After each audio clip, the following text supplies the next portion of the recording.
Preposizioni articolate. Confronto fra la forma italiana e la forma milanese. Su. In italiano su, in milanese su, in su. Al plurale sui, in sui. Esempi.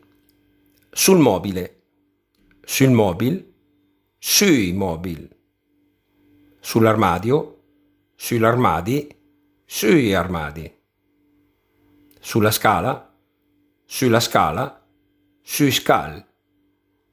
Sull'erba, sull'erba, sui erb. Da notare che su ha anche la funzione di avverbio e in tal caso si usa scriverlo accentato, su.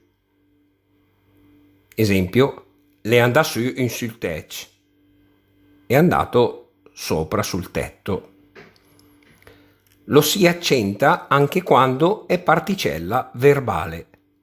Andà su, andare sopra. Cata su, cogliere. Conta su, racconta.